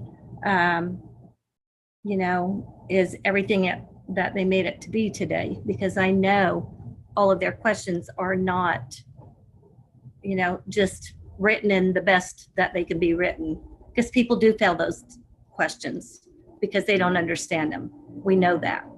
Every one of us that takes that test knows that. Mhm. So, Well, we don't have the option, as David pointed out, to not have an exam. It's in statute, and there are no alternative national level exams. So the issue is, can we recommend something that would somehow shift or reduce the bias that the test is showing? I was kind of appalled to hear that over 40% of the people they surveyed said that taking an exam had never even been mentioned in their program. Now I have to wonder if maybe some of them just weren't listening when it was being mentioned. But the idea that you would graduate with a degree that then if you to be licensed, requires an exam and you would have never heard about it, that's certainly something that we might be able to recommend and push, is for there to be better education and training about having to take the exam in our schools of social work. And I don't know if, they haven't done the analysis yet, so we don't know, we can't say definitively where the problem is. Are there certain categories of questions that are being failed within the affected groups? We don't know yet. They haven't done, they're in the process. But when we get that data, then we could certainly do some training and additional classes or courses that could be offered or even required before you take the exam, in order to try to counter those biases. And I do think that if any of those other professions ran the same analysis on their tests, we would find similar bias in many of them. Does anyone else have a thought about what, besides not requiring the exam, which we can't really do anyway? So I do have a couple of thoughts, and I actually have a bit of a unique perspective because I've actually taken the NCE and passed it. And I can't say that the NCE was substantially different than the master level exam for the ASWB as well. There's loads of questions that I had no clue what the answer was, but the other piece of that is that that's part of the test taking process, is being able to break those questions down, make educated guesses. It's part of even, I attended a thing by Don Apgar, and one of the pieces is being able to take the question, do some critical thinking, get the best possible answer. That's part of what they're testing with the exam, is your ability to think critically. So there is that piece. I did want to jump back to one other thing you mentioned, which is schools may or may not be saying, hey, there's going to be an exam, but lowering the standard to the point where somebody who's applying for licensure doesn't read the statute before they apply, that's pretty bad. Because I have been to the Bsrb's website, I have been to multiple professions. Every one of them say very clearly, you must pass an exam. It might even be on the homepage for each profession. So for someone to say, for 40% of people say, I had no clue there was going to be a licensure exam, that is not just a failure on the school. It's not a failure on ASWB. In some regards, that has to be a failure on the applicant to not inform themselves. And it's something that I deal with as a supervisor pretty regularly, is, nobody told me. Well, here's the statute right on the website. Go give it a read. So I just don't, I think it was Jane who mentioned it, but I really do like the idea of keeping the exam. It sounds like they're taking away one possible answer, increasing the likelihood of a guess from 25 to 30%. I don't know, that's got to be a step towards helping pass rates right by itself. And then I do data analysis. It's what I do here for the state of Kansas. And looking at that data, it doesn't really take into account any factors outside of the test. Like, can, for example, white males afford to take non-APGAR's boot camp? Do they have more access? Do they have, more support, particularly here in Kansas? Those kind of things. So it doesn't take any of those other factors other than the exam into play. And I struggle with analyzing data that you're only seeing one part of it.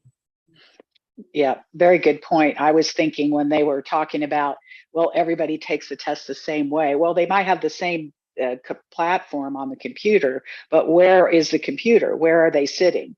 Well, where are they able to take the exam? What are the conditions there? There's many variables just in how you're taking the test and where you're taking the test that could impact performance as well. So that really needs to be looked at as part of the overall analysis before we can figure out what remedies there would be. But yeah, can people afford to take the review courses? Well, maybe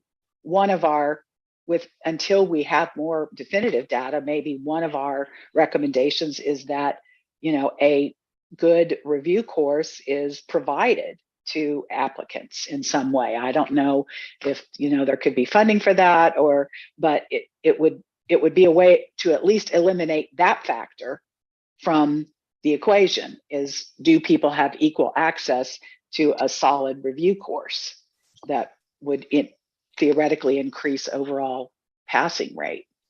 Well, and regarding access, the closest Pearson view to my home is over 2 hours away. That by itself could be a factor for a number of people.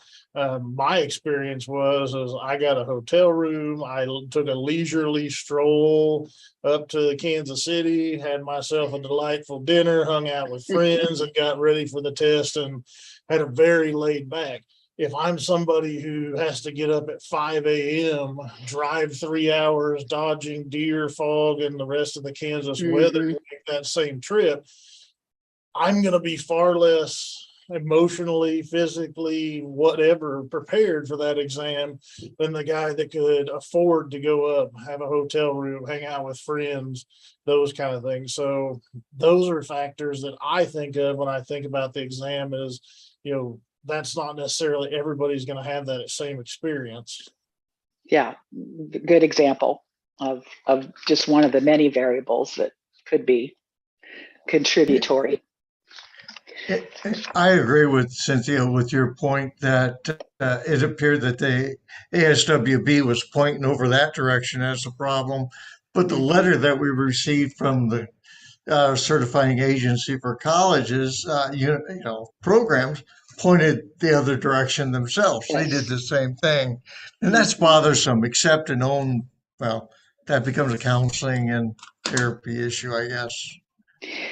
No, I noticed the same thing. And, you've got the different components of licensure and education and the test. And you would hope that those two orgs would be working together instead of, sort of having a turf war, if you will. But maybe that's historically been the case. I don't know. But that still leaves us having to decide what we do with this information and, whether we make any different recommendations going forward. Does anybody feel like they want to make any specific recommendations at this point, even without the further data and analysis that we will be hopefully getting? Or do we want to continue this discussion and give it some more time before we make any specific recommendations? Angie, did you have your hand up? I did.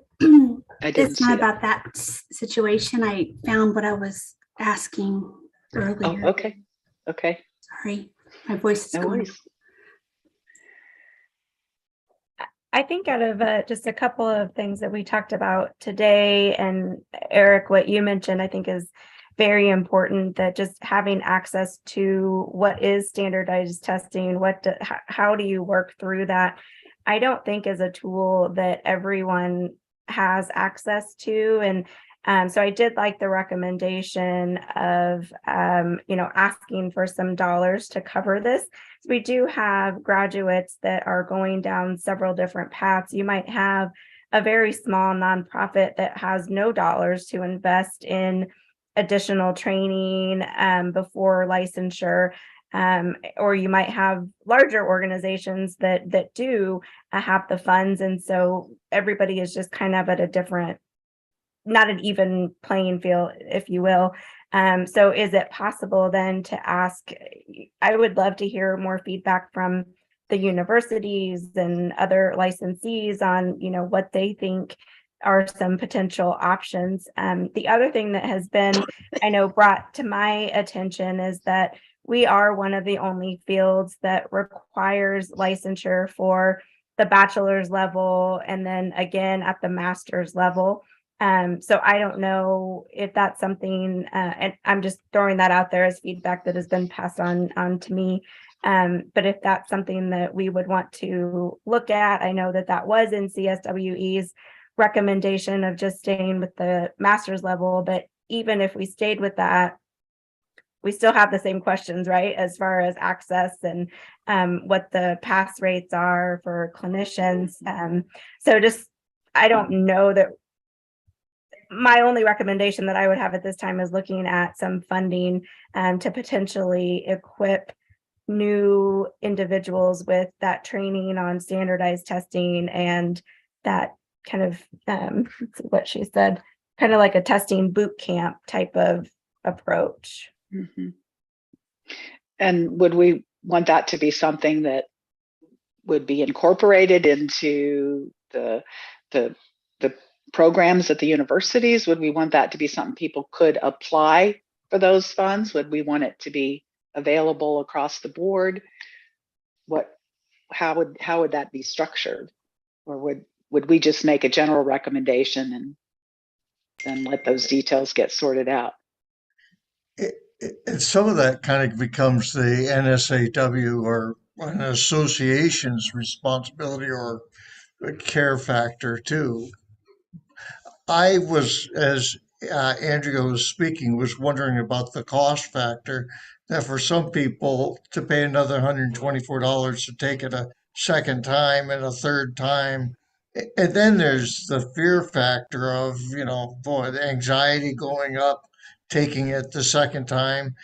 And so I think anything we can do to help lower that and increase the success rates. But again, I don't know, is that our association's responsibility, or where do we as well, this committee or the board responsibility would lie? Well, unfortunately, the membership of NASW has shrunk a lot, and not every person that's applying for licensure in the state of Kansas is going to be a member of NASW. Ideally, NASW might offer such a course without requiring membership, but I haven't seen that so far. So it seems like it would be more likely to come through the universities than, NASW might offer it, but I don't see them offering it, for non-members. Or if they do at a higher rate. That's the way they typically do for their CE events, is they have a lower rate for members than non-members. And if we're trying to level the playing field and make sure that everyone has access to a quality preparation course, it seems like it would need to be, presented in a more general way, or through universities, or, contracted by the Bsrb or whoever. However, it might get funded through the state. If we want to increase our social workload, workforce, we don't need to increase our load, that's for sure. Then we need to try to facilitate more people passing the test. So that seems like an argument we could make for state funding for the course, and then who administers it could be decided after that. Did I see your, Angela? Do you have a comment? Yes, I just wanted to also point out that there's learning disabilities that I don't think they account for either when it comes to testing. I know for a fact, being someone who was dyslexic and different font would have been really helpful. And maybe a little bit more time, things like that. I'm not for sure. Hopefully, after I've been a social worker for 25 years, there might be something for those opportunities. But I think that's something that we should also look into for people who might need that. I think, don't they ask for if you need any accommodation? So I can answer did. that. Yeah, go ahead. So they do offer specific accommodations, including reading the exam to you. You can put on headphones. You can ask for extra time. There's a great many accommodations that you can ask for. And it's a list about a half mile long on the ASWB's website. You just have to ask. Okay. Oh, that's great. I did have a Yes, couple I did other that too. comments. To Andrea's point, we're also happen to be one of the very few mental health professions that allow practice at the bachelor level, like a bachelor's in psychology, for example. You can be a case manager and flip burgers. That's about it. That would also be the gateway to the LMFT and some of the counseling exam as well. So we are one of the few agencies that allow practice at the bachelor level, which would make a huge difference. And then I think it was Cynthia's point or Mike's point. The problem with some of these boot camps is that they've turned into a cash cow. And the entirety of reason why they're not free is because people are making money off prepping people for tests. I know when I went to PSU, we got like a partial exam and some exam questions, and maybe just having more of the exam questions available to people free might be a way to help prepare folks, but I don't think that there's going to be a huge movement for that from anybody, because like we mentioned, everybody's pointing the finger in the opposite direction, because no matter who the blame lands on, they're going to experience a financial burden that whoever doesn't take the blame gets. This is Jane. I am wondering, why could we not ask the schools that have the program, the social work program, in to prepare the classroom and have the credit hours put in place for them to take before they graduate, that it's a prep class that, and it gives them an opportunity to take a mini exam, and that they go through a semester preparing and prepping. Why can't it be initiated in their class syllabus in all of these colleges? So, and I think, Jane, that's a good point. And maybe, and I don't even know if we can do this or not, but just asking the universities those questions and just gathering more feedback before we pivot to make a decision or a recommendation, because we want to learn more about what the feasibility is. I think there was some discussion on if this would be an NASW's court or ours or the universities. So maybe talking to all of those entities and then coming together and making a formal recommendation might be an option. And then I just wanted to say, the only other thing I wanted to say was, especially on the MSW, the LMSW, it is a billable license. And because it's billable, it does hold that liability and that accountability. And so therefore, it is unique. It isn't the same as just having a master's, because we are collecting from insurance companies money, and or patients. I mean, they have to pay if the insurance doesn't pay, or Medicaid. So there is a liability there, and a monetary dollar behind that. So most licensed masters can bill insurance. It's the bachelor level we can bill for as well. Yeah, yeah. So, But different role though. Bachelor's level folks they can't bill for therapy. And No, I but believe that yeah. our master's level have to be working under supervision in order to bill. I do private practice as a LMSW. So, Right. And Yeah. do you have a supervisor that I'm you in a consult group. with? I'm In a group. Okay. Yeah. So Yeah. that's why that requirement is there. But yes.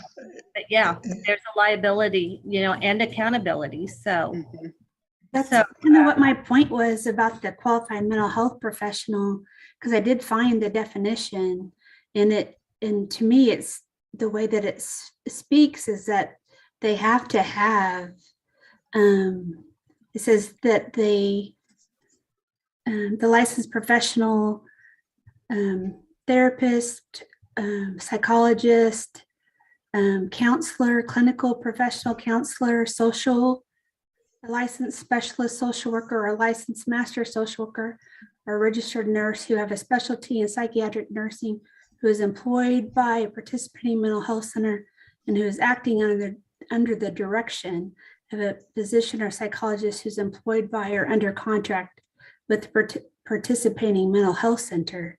So that's what I was saying is like, if we did do something like you were speaking about for given a temporary license, they still have to be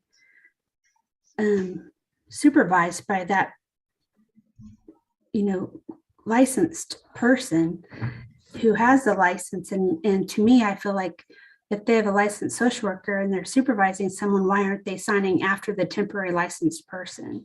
Saying that, yes, they, especially if they are doing mental health screenings and testing. I guess I don't understand why that's not important, I guess. Go ahead. Mike. Yeah. I was just going to say, I think the educators and asking them to include some of this in that, I like that idea.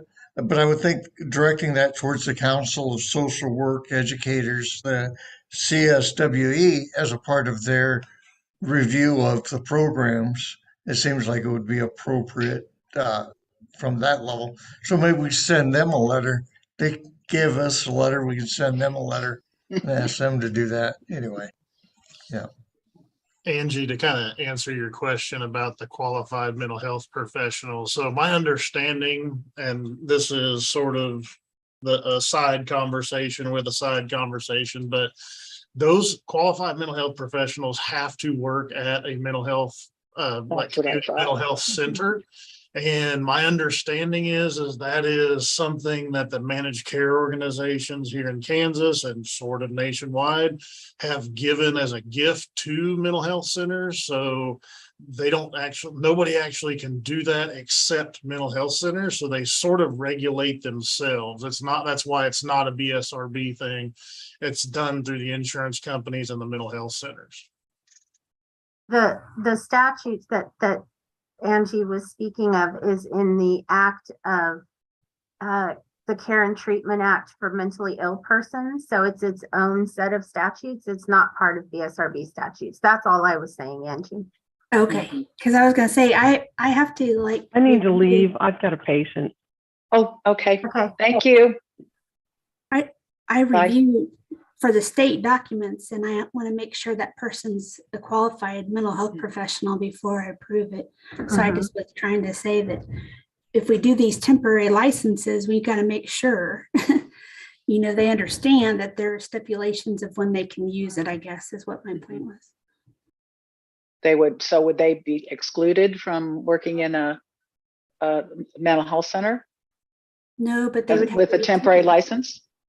They'd have to have a person signing off on their work. A licensed mental health social worker would still have to be overseeing them. Right. Okay. Well, I'm aware that we are at 3:00, and I think that was our allotted time. Is that right, David? That's right. 2 hours. So we have a number of items we didn't get to that I guess we'll have to carry over to our next meeting. Does anybody have any final comments or questions? Concerns? Go ahead. May I make one comment? Sure. Because I work in a small college we do have requirements for our loads that CSWE does give us. So I think definitely involving them. I just would like to ask, I think involving people rather than telling them what to do would be excellent. Get their information, because I think it would give us more information and more things to look at. Thank you. Yeah, I think that's a very good point. And David, I don't know if we can maybe create some kind of an inquiry for the universities that have social work programs about, what their thoughts are about, or if they already offer anything, or, what their thoughts are about including preparation for licensure as part of their curriculum. But I think I'm hearing that several of us would like to have that information, and trying to engage them as partners in this concern rather than doing the finger pointing about who's gonna solve it. Makes sense to me. It's a good social work approach. I have a question I just thought of. I'm sorry. Is there any accountability to the universities in regard to what their pass rate for licensure has to be to keep their programs accredited? No. I don't think so. The only accountability would be is if you look at universities' pass rates, making a decision to join that university, and universities usually want them to be higher so they can say 80, 90, whatever percent of our students pass come here. Mm-hmm. So that is the one piece as part of their advertising dollar. Mm-hmm. But it doesn't make a difference if they can keep their accreditation as a social work school, their passing rate for licensure. Okay. But they would theoretically have motivation to try to improve that rate. Katie. Yeah. Yes. Just real quick, the ASWB folks had mentioned that there was some resources on their website about free help for the exam prep and stuff. So we would look through that. In the meantime, I was kind of looking through it as we were talking, and there are interesting things that might be on there. Oh, we lost you, Katie. Yeah, they said it. Yeah, now, Are you able to hear me? Now we are, yes. So the ASWB folks had said they had some free resources on their website. I was kind of looking through that as we were talking. So if we might want to take a look at what they've got available already there, as kind of to give us ideas on what people have already available to them, or what we need to add or recommend. That was one of the things that they told us at the town hall that Andrea and David and I attended, that they were releasing some those kinds of resources for free as one of their early, efforts to deal with the results of their analysis. So I don't know how long they'll continue to be free, but for now they are. So yeah, I agree. We should take a look at those as part of our comprehensive idea about how to help more social workers pass the exam. Okay. Any other final comments? Do we need a motion to adjourn, David, or can we just? We can take a motion to adjourn. Okay. Anyone? I motion that we adjourn the meeting. Thank you very much. Do I have a second? Second it. Thank you. I know everybody wants the meeting to be over. All in favor? Aye. Any opposed? Okay. Motion is adjourned. We'll see you all at our next meeting, which is, I believe, December 20th. Do I remember that right, David? That's correct. December 20th at 1 p.m. So. Okay, great. Thanks a lot. Everybody have a good rest of your day. Thank you. Thank you.